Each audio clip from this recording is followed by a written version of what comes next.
3, 4, 5. I stepped into the grand ballroom of the Evergreen Resort, my heart pounding like a drum in my chest. After 11 years of exile, disowned and erased from our family story, no one recognized me, not even my brother. But as our eyes locked across the room, the web of lies they'd spun began to tear apart, revealing a truth that would shatter his perfect wedding day forever. Before we begin, don't forget to subscribe to my YouTube channel for more powerful stories of betrayal, revenge, and redemption. That I step into the grand ballroom of the Evergreen Resort and immediately wish I hadn't come. Chandeliers drip crystal light across marble floors, and wealth whispers through the room in hushed tones of respect. Michelle's hand finds the small of my back, steadying me with the gentle pressure of her palm. "Breathe," she whispers, her surgeon's eyes assessing me with clinical precision. We earned our place here. Leo tugs at his bow tie, his 6-year-old patience already wearing thin. "Dad, this thing is trying to choke me." I kneel, adjusting the offending fabric with a smile. "Just for a little while, buddy. Remember our deal. Good behavior recognize at Bahorno. Swimming pool after the reception." The crowd parts briefly, and my heart stops that a familiar profile catches my eye. The slight tilt of his head, the way he leans forward when he laughs, that I haven't seen that gesture in 11 years, but my body remembers it instantly. The groom turns, champagne glass raised in a toast, and our eyes lock across the room. Grant, my brother. The champagne flute trembles slightly in my hand, the only outward sign of the earthquake happening inside me. I hadn't recognized the behavior I recognized, the name Danielle. Brooks in the invitation. I hadn't made the connection. I'd assumed Grant was still using our family name, Collins. His gasp cuts through the ambient conversation like a blade. Heads turn. The music continues, but a bubble of silence forms around us, stretching across the divide. Behind him, Mother's face drains of color, recognized color, then flushes crimson.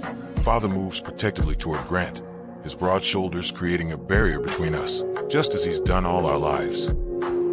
"What are you doing here?" Mother hisses, loud enough that nearby guests turn with curious eyes. The familiar shame rises in my throat for a heartbeat. I'm 21 again, standing in the rain with a suitcase, homeless and alone. Michelle steps forward, her voice firm but measured. "My husband is a guest. He's the CEO of Health Nova. We were personally invited by the bride." The name Health Nova ripples through the cluster of medical professionals nearby that I hear whispers, Seculur, whispers, Andy recognition dawn in their eyes. "CEO."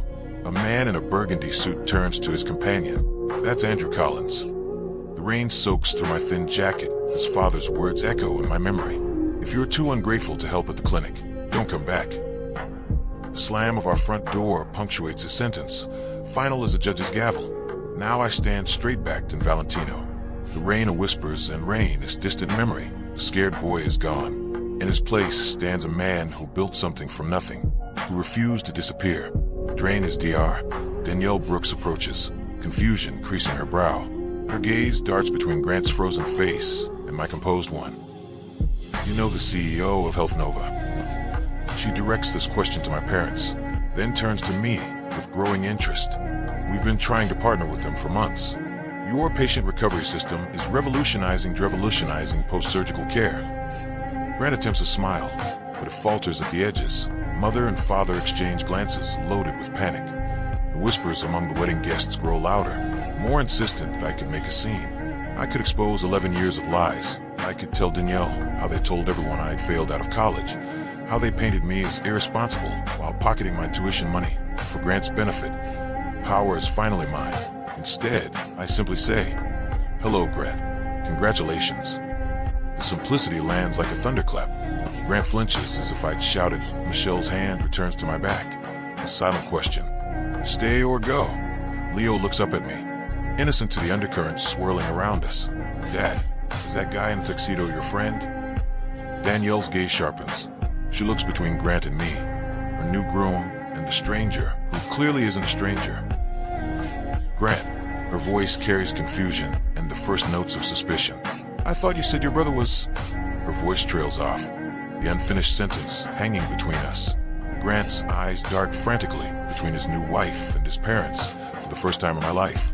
I watch him struggle for words. "Have you ever walked into a room and immediately regretted it?" The smart move would be to grab my family and quietly slip away. Let Grant have his perfect day. Let sleeping dogs lie. But sometimes regret is just fear wearing a mask, and I stopped being afraid a long time ago. And this is my husband, Grant. Danielle beams, her arms sliding around his waist. Harvard graduate and the brilliant mind managing his family's medical practice back in Vermont. I stand 10 feet away, my champagne untouched, watching my brother nod dearly as he's introduced to a cluster of doctors. His pearl cufflinks catch the light when he tilts his head. A gesture I recognize a revolutionist in Greckiness from childhood. I tell when he's about to stretch the truth. The Collins Clinic has been serving our community for 30 years, he says, voice pitched perfectly between pride and humility. We specialize in family medicine with some geriatric care. Michelle touches my elbow, drawing my attention to the conversation unfolding beside us. A silver-haired man in an elegant suit eyes my name badge. Health Nova. Specialized Health Nova. His eyes widen. You're Andrew Collins. Your presentation at last month's medical summit was brilliant. The patient recovery system you've developed is changing post-surgical recovery protocols across 3 states now. I smile. We just finalized Health Nova, the finalized implementation with Northwestern's hospital network. Across the room, Grant fumbles through a response about platelet therapy trends. The doctor questioning him exchanges a subtle glance with his colleague. I thought Harvard's medical program, finalized programming, shifted away from that approach 3 years ago, he says. Brow furrowed. Grant's laugh floats a pitch too high. Well, you know how these academic debates go. Some professors hold on to traditional methodologies longer than others. Danielle's expression shifts almost imperceptibly, tightening around the eyes. With program with a slight withdrawal of her arm from his waist, she's noticing the discrepancy. Andrew, the voice behind me belongs to my father, 11 years older, but unmistakable. The same commanding tone that once sent me scurrying to answer phones at the clinic after school while Grant practiced piano.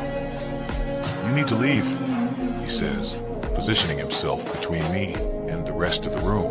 You're ruining Grant's day.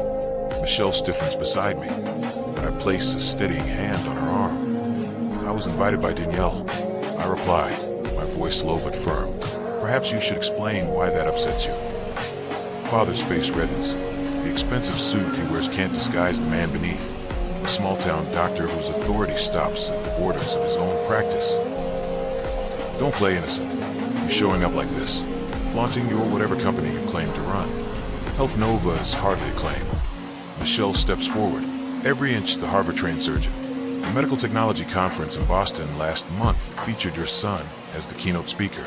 His recovery systems are in 27 hospitals nationwide. A nearby guest turns at this, clearly recognizing the company name.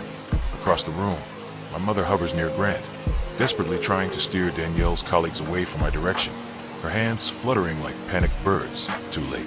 The connections are already forming throughout the room. Medical professionals recognizing my name, making associations. Leo tugs at my hand. Dad, can I have some cake now? You promised. In a minute, sweetheart. Leo looks past me, eyes fixed on Grant. Is that guy your brother?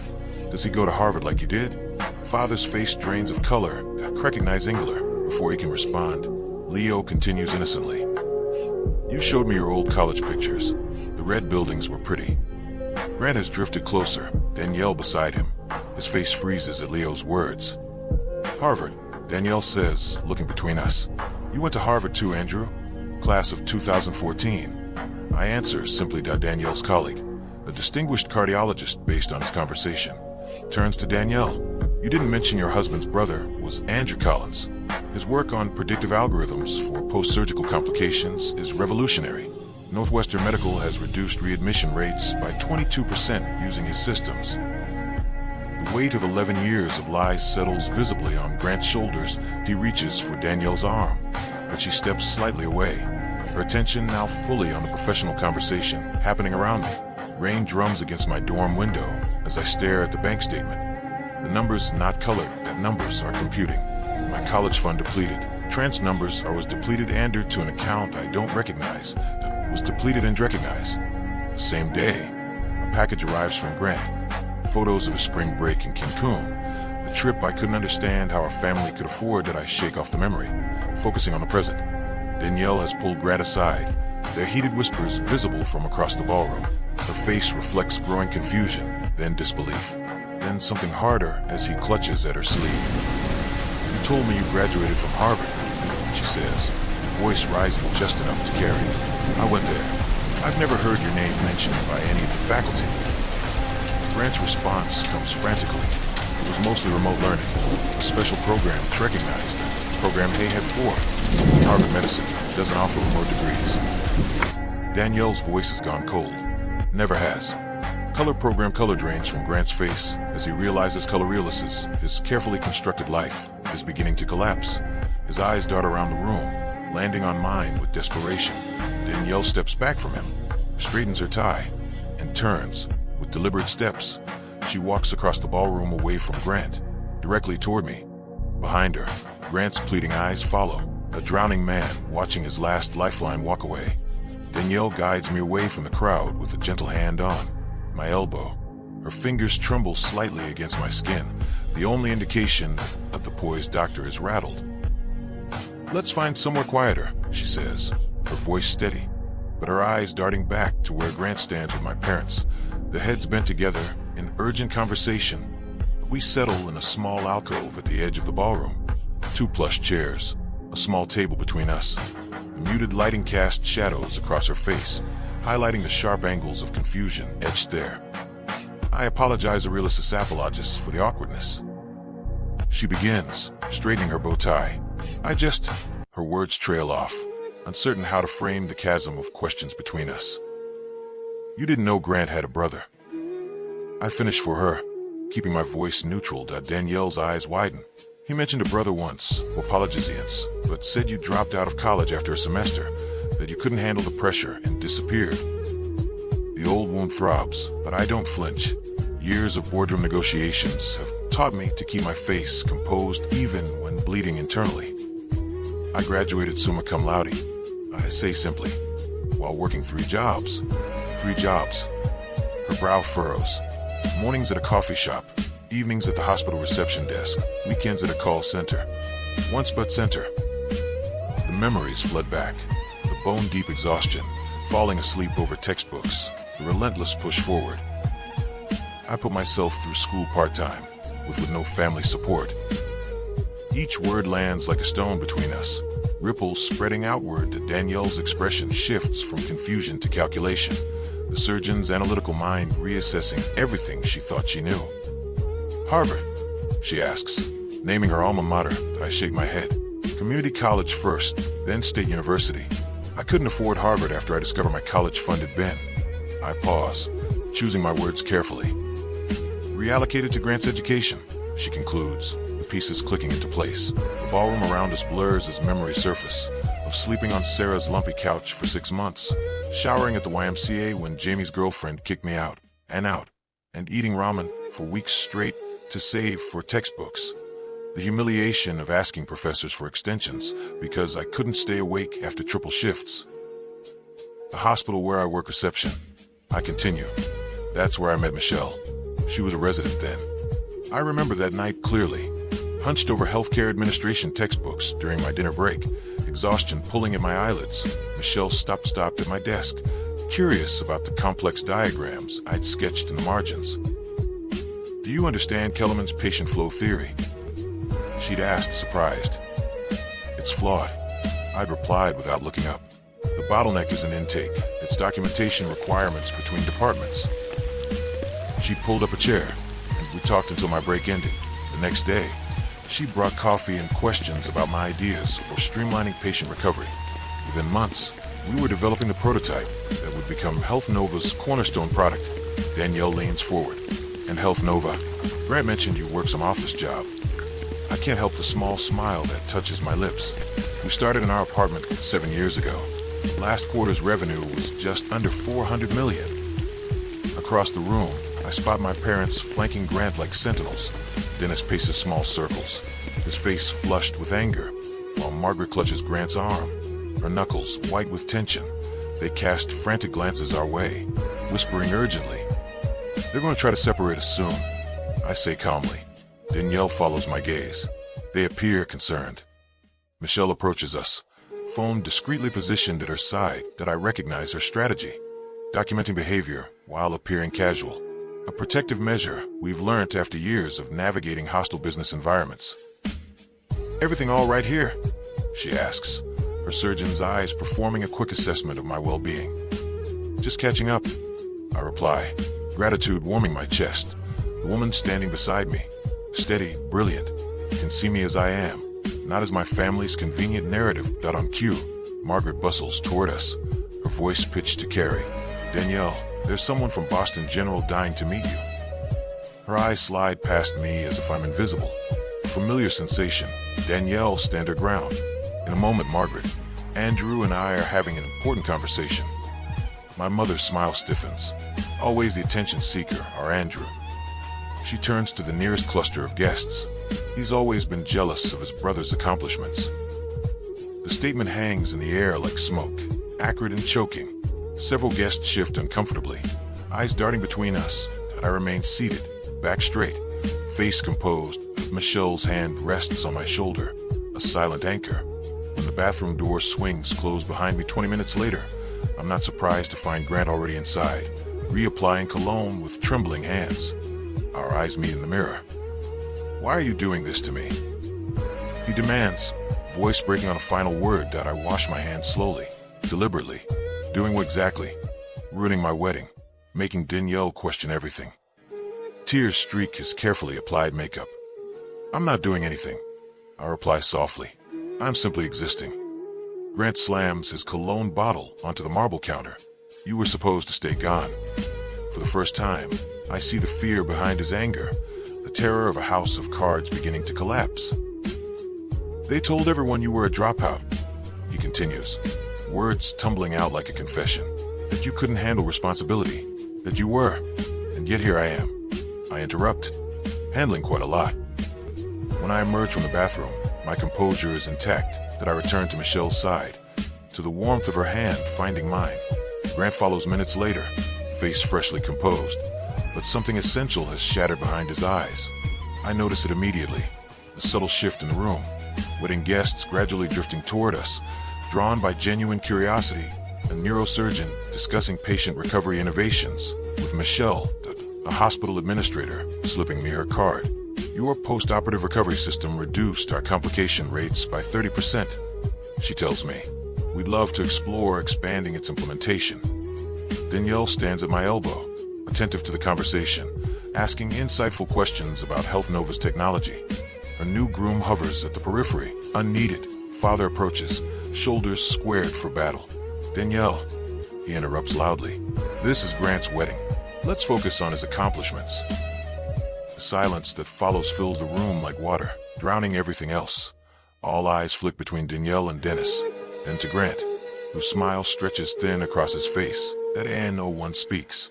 No one needs to. Sometimes silence holds more truth than any words could express. That I hand my half-empty champagne flute to a passing server and check my watch. We stayed long enough. Michelle catches my eye across the room, where she's extricating herself from a conversation with an enthusiastic orthopedic surgeon. Her slight nod confirms we're on the same wavelength, as always. "Are we leaving now?" Leo tugs at my hand, hope brightening his eyes. "Swimming pool time." "Yes, buddy. Just one more thing." I pull a small orthopedic cream-colored envelope from my pocket. Inside rests a certificate for Health Nova stock.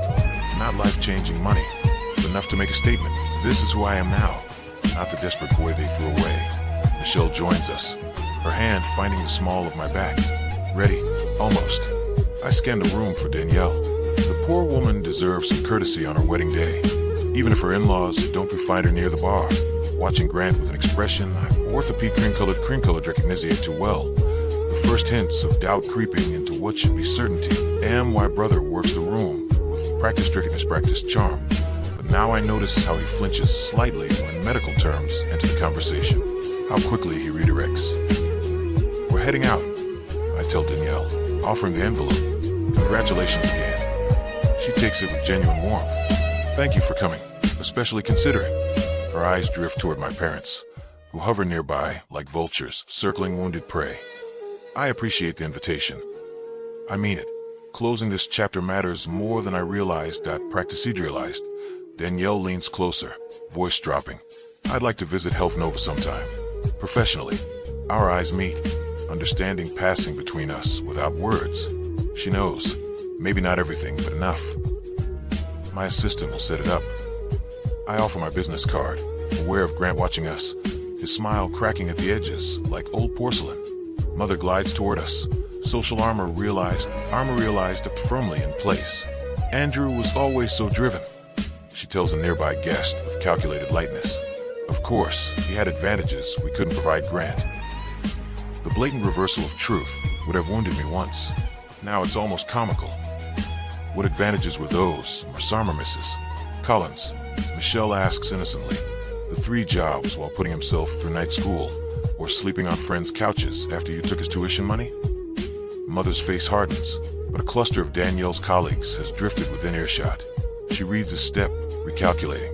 Leo looks up at me, confusion clouding his face. Aren't those people your family, Dad? The question silences everyone within hearing distance. Simple, direct, unintentionally devastating. I kneel to his level. They're relatives, buddy. Family is different. Father chooses this moment to approach, puffing up his chest like he did when I was young and easily intimidated. You can't just waltz back into our lives. And I'm not interested in walking back into anything. My voice cuts through his bluster with quiet finality. I'm not here to expose you or reconcile with you. I built my own life, which is exactly what you forced me to do when you showed me the door. The image flashes unbidden, rain soaking through my jacket, the weight of my suitcase, the terrifying freedom of having nothing left to lose. Behind me, Leo fidgets with his bow tie again. Michelle rests her hand on our son's shoulder, studying him the way she studied me all those years ago when I thought I'd drown. Thank you, I tell my parents, causing them to blink in confusion. Thank you for not giving me a chance. You made me build my own. Mother's face contorts between rage and social preservation. For once, she finds no words as I take Leo's hand. Michelle falls into step beside us as we make our exit. Unhurried, dignified, complete, and no dramatic declarations, no tearful scenes, just the quiet power of walking away whole. Whispers follow us like gentle rain. But unlike that night 11 years ago, they don't touch me. I've built an umbrella of accomplishment that shields me from their storms. I am the lobby. Leo breaks free and spins with childish delight. Pool time. 10 minutes to change and I'll meet you there, Michelle tells him, ruffling his hair as we cross toward the elevators. I catch our reflection in the polished marble wall. A family of 3, solid and connected behind us. To the ballroom doors, I glimpse Danielle watching our departure, then turning back to her new groom with new questions in her eyes. Some weddings mark beginnings. This one marks an ending. The final release of expectations I never needed to fulfill, approval I no longer seek, and pain I refuse to carry forward. Leo punches the elevator button with enthusiastic determination. Up we go. Yes, up we go indeed. Sunlight angles through the floor-to-ceiling windows of my office, casting long shadows across the polished concrete floors. 1 month has passed since Grant's wedding, but the memory still lurks in corners of my mind, like a half-forgotten dream. That I scanned the partnership proposal from Boston Memorial, a contract worth 8 figures sprawled across my desk.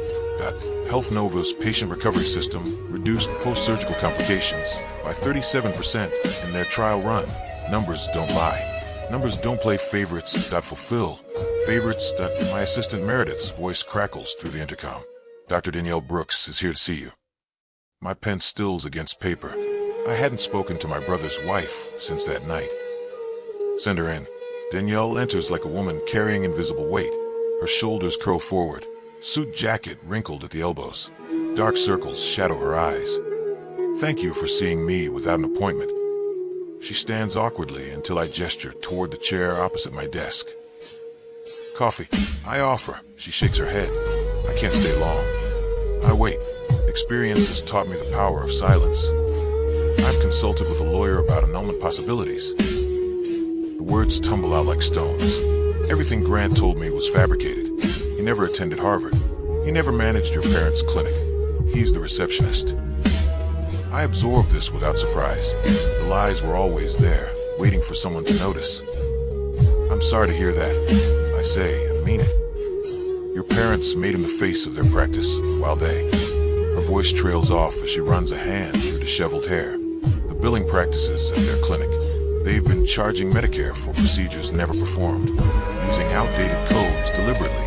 Grant helped them do it.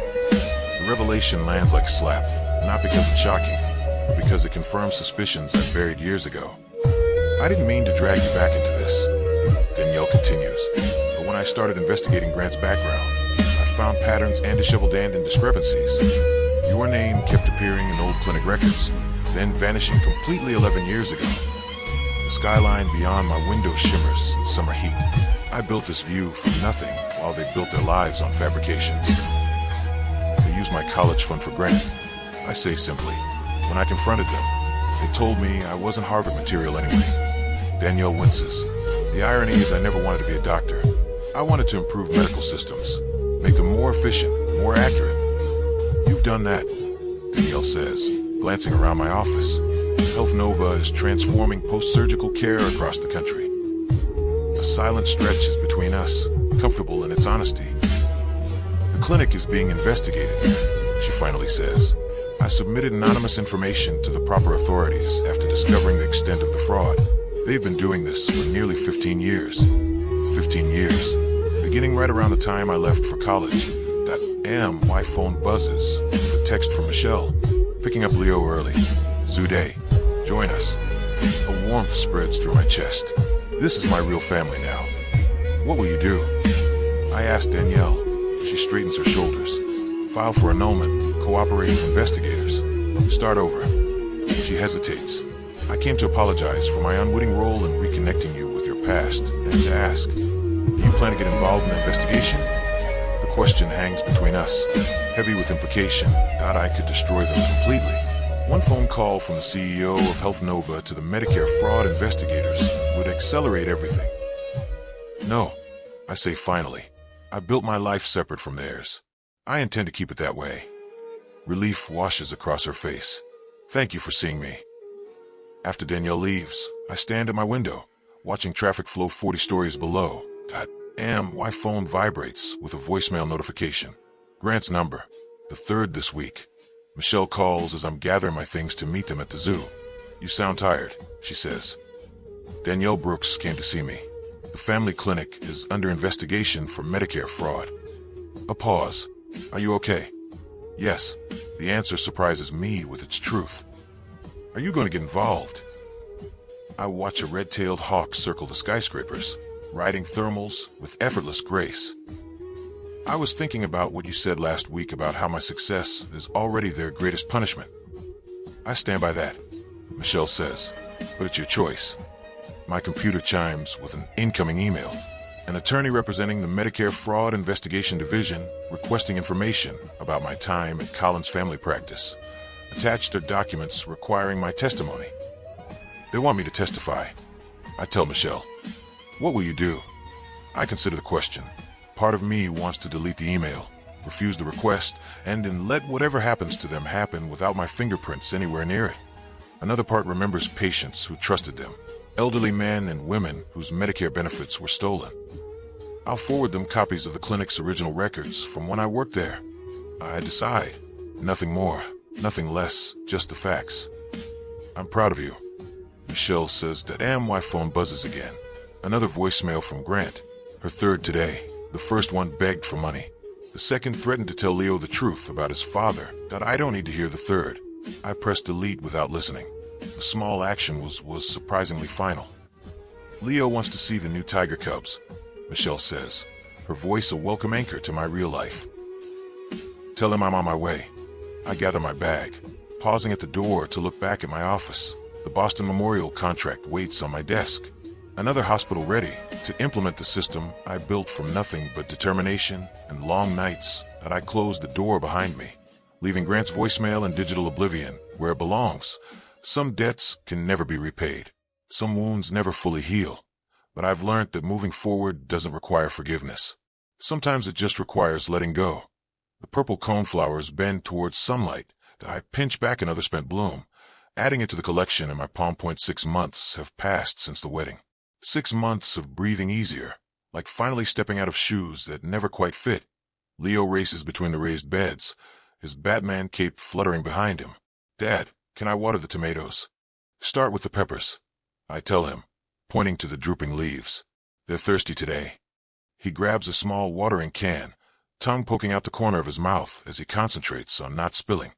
The mid-May sun warms my shoulders through my t-shirt. No designer labels here. Just comfort in my own space. Michelle appears at the patio door, 3 glasses of lemonade balanced on a tray. Reinforcements, she calls, descending the steps into our modest garden. Her surgeon's hands, the same ones that performed delicate heart valve replacements, now pass lemonade to our son with exaggerated ceremony. Thank you, good madam.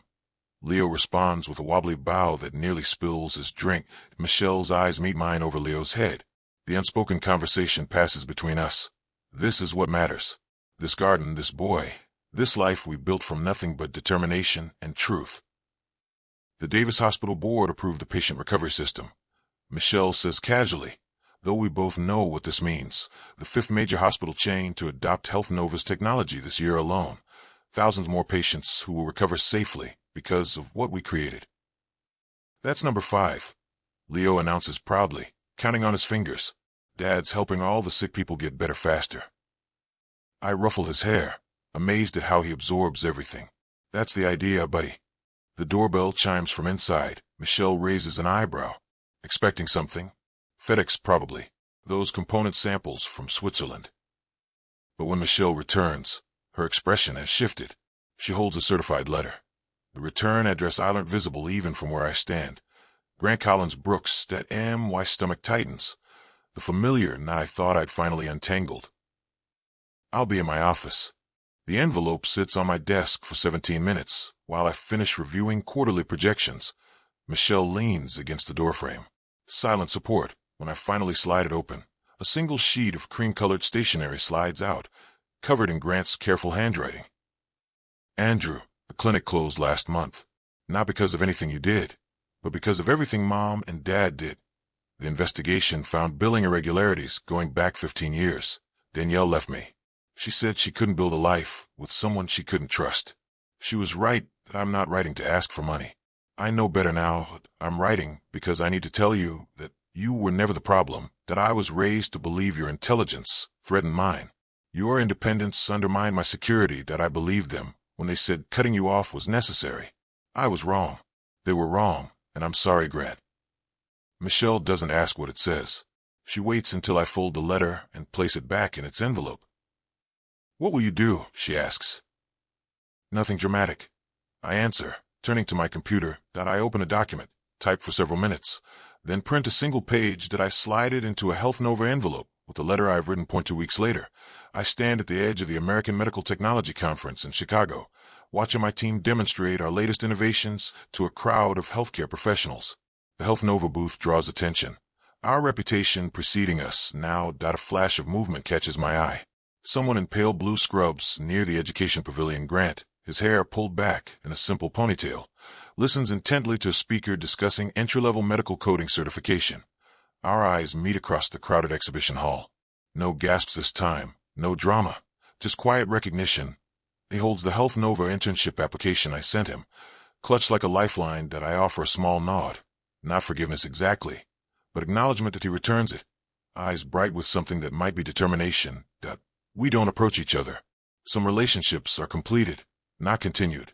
That evening, I finalized the paperwork for the Collins first-generation medical scholarship, not named for my parents, but reclaiming my birth name for something better. 20 students, without family support, will receive full tuition and mentorship next fall.